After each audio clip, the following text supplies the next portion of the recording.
Hello everyone, welcome back to craft and food. आज मैं आप लोगों के साथ शेयर करने जा रही हूँ खीरो पोड़ो पिठा की रेसिपी, वो भी थोड़ा डिफरेंट तरीके से। मैंने ऑलरेडी एक सेम प्रोसेस में बनाया हुआ है, लेकिन थोड़ा सा डिफरेंट बनाया हुआ है। मेरे चैनल पे है, मैं आई बटन में दे दूँगी या फिर डिस्क्रिप्शन बॉक्स में दे दूँगी। तो चलिए स्टार्ट करते हैं। मैंने यहाँ पे लिया हुआ है एक कटोरी। कटोरी में मैंने 2 बड़े चम्मच पाड़ुओ यानी कि अरारोट ऐड करा हुआ है, और यहाँ पे मैंने हाफ कप पानी देके इसको अच्छे से मिक्स कर लूँगी। जब तक ये लम्स फ्री ना हो जाए तब तक मिक्स करना है। पाड़ुआ आप लोग को पता है, हम लोग हलवा बना के खाते हैं या फिर इसका शरबत भी बना के खाते हैं। ये पेट ठंडा करने में बहुत ही हेल्प करता है, और बच्चों के पेट जब खराब होता है इसको देने से भी बहुत ही हेल्प रहता है। अभी मैंने यहाँ पे इसको छान लिया हुआ है, ताकि इसका जो एक्स्ट्रा वाला जो हार्ड वाला पार्ट है ये निकल जाए और ये लिक्विड कंसिस्टेंसी में नीचे आ जाए। तो अभी देखिए, इसको मैंने छानने के बाद इसको साइड करके रख लेंगे 5 से 10 मिनट के लिए। देन चलते हैं नेक्स्ट प्रोसेस में। मैंने यहाँ पे लिया हुआ है 1 कप राइस, जो मैंने यहाँ पे बासमती वाला राइस को 2 घंटे से 3 घंटे के लिए भिगो के रख दिया था। देन मैंने इसको पानी दे के हल्का सा लिक्विड कंसिस्टेंसी में पेस्ट कर दिया हुआ है। तो इसकी रेसिपी भी मैं ऑलरेडी शेयर किया हुआ है, आप ऊपर आई बटन में चेक कर सकते हैं। देन मैंने यहाँ पे ऐड कर रही हूँ घी एक पैन में, और इसमें मैं ऐड कर रही हूँ चॉप्ड किया हुआ काजू और थोड़ा सा इलायची, यानी कि 2 से 3 इलायची। देन इसको अच्छे से फ्राई कर लेंगे जब तक कि गोल्डन ब्राउन ना हो जाए। और गोल्डन ब्राउन होने के बाद हम इसमें ऐड कर रहे हैं मिल्क। तो मिल्क मैंने यहाँ पे आधा लीटर लिया हुआ है, और यहाँ पे मैंने फुल फैट मिल्क लिया हुआ है। आप इससे नॉर्मल वाला मिल्क भी ले सकते हैं। तो फुल फैट मतलब बहुत सारा क्रीम रहता है, इसीलिए मैंने इसको लिया हुआ है। और इसमें हम एक बॉयल आने तक छोड़ देंगे। पहले से ही ये बॉयल होकर रखा था, तो इसको मैंने हल्का सा बॉयल आने के लिए छोड़ा। देन मैंने यहाँ पे ऐड कर रही हूँ गुड़। मैंने यहाँ पे नॉर्मल वाला गुड़ ऐड करा हुआ है। अगर आपके पास नॉर्मल वाला जो जागरी का पाउडर आता है वो है, तो आप उसको भी ऐड कर सकते हो। तो इन्हें इसको ऐड करने के बाद मैं इसको स्पैचुला में मिक्स कर रही हूँ। और ये ऐड करने के क्या, ये जब ऐड करेंगे तो दूध थोड़ा सा फटना स्टार्ट होता है। इसी स्टेज पे जब ये फट जाएगा, हम इस स्टेज पे यहाँ पे मैं ऐड करूँगी जो चावल का हम लिक्विड बना के रखे थे उसको ऐड करूँगी, ताकि इसका जो फ्लेवर है ना थोड़ा सा छेना टाइप का आएगा और बहुत ही यम्मी लगेगा। अगर दूध नहीं फटता है तो आप इसमें थोड़ा सा विनेगर ऐड कर दीजिएगा। अगर आपको नहीं करना है तो भी कोई प्रॉब्लम नहीं। देन मैं चावल का जो पेस्ट ऐड करके इसको अच्छे से मिक्स करूँगी, तभी फ्लेम को हम लो कर देंगे। और यहाँ पे मैं ऐड करूँगी जो पालू को हम बना के रखे थे उसको हम ऐड कर लेंगे इसमें। पालू वाला जो लिक्विड है आप इसको मिक्स करके इसमें ऐड कर लेंगे, ताकि इसका जो है ये अभी थोड़ा सा थिक बनेगा। नहीं तो क्या होगा ना, एकदम लिक्विड बनेगा और स्मूथ बनेगा, तो वो बेक होने में थोड़ा सा दिक्कत रहेगा। अभी मैं इसको मिक्स कर रही हूँ। लो हीट पे मिक्स करना है, और ध्यान से मिक्स करिएगा ताकि ये लम्स फ्री हो जाए। और इसमें मिक्स होने के बाद स्पैचुला की मदद से मैं इसे प्रेस करके इसको कर रही हूँ, ताकि ये लम्स फ्री हो जाए। अभी इसको हम हार्ड डो बनाना है, ज़्यादा टाइट नहीं बनाना है या फिर ज़्यादा लिक्विड भी नहीं बनाना है, बस थोड़ा सा हार्ड बनाना है और थोड़ा सा सॉफ्ट जैसे रहेगा तभी।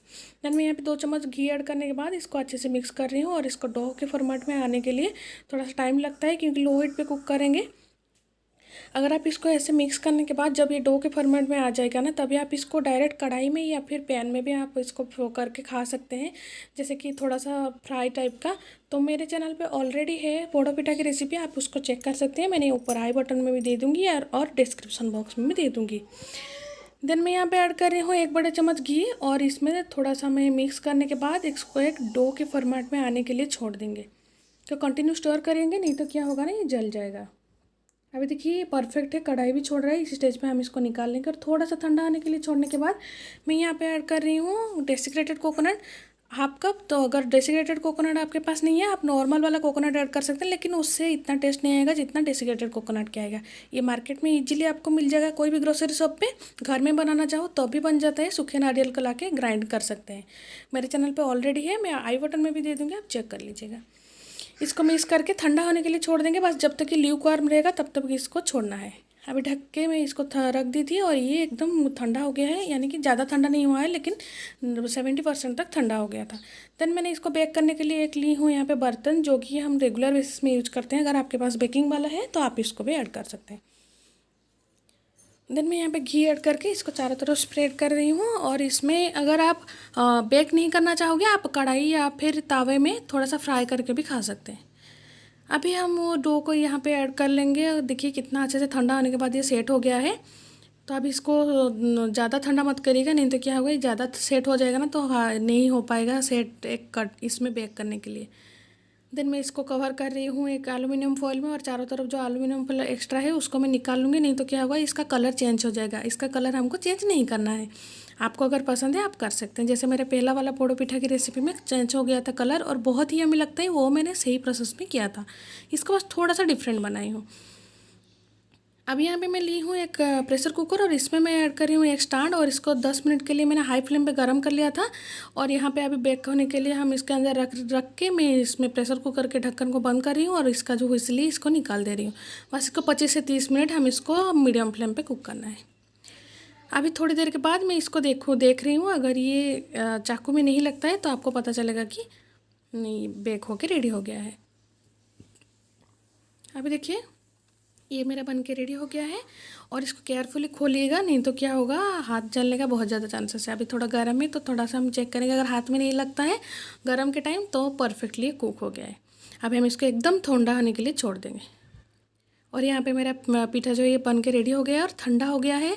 साइड में से हल्का से ऐसे प्रेस करके निकाल लेंगे और इसको एक प्लेट में निकाल के सर्व करेंगे। ये बहुत ही यम्मी लगता है, बहुत ही टेस्टी लगता है। पहले जो नॉर्मल वाला पोड़ो पीठा रहता है उससे थोड़ा सा डिफरेंट टेस्ट रहेगा, क्योंकि इसका थोड़ा हार्ड कंसिस्टेंसी में हम बनाए थे इसलिए। और इसको कट करके आप सर्व कर सकते हैं। अगर आप मेरे चैनल पर नए हैं तो प्लीज़ सब्सक्राइब कर दीजिए और साइड में जो बेल आइकन है उसको क्लिक कर दीजिए। और वीडियो अच्छा लगे तो लाइक कमेंट शेयर ज़रूर करिए। अभी हम इसको कट करेंगे और इसको सर्व करेंगे।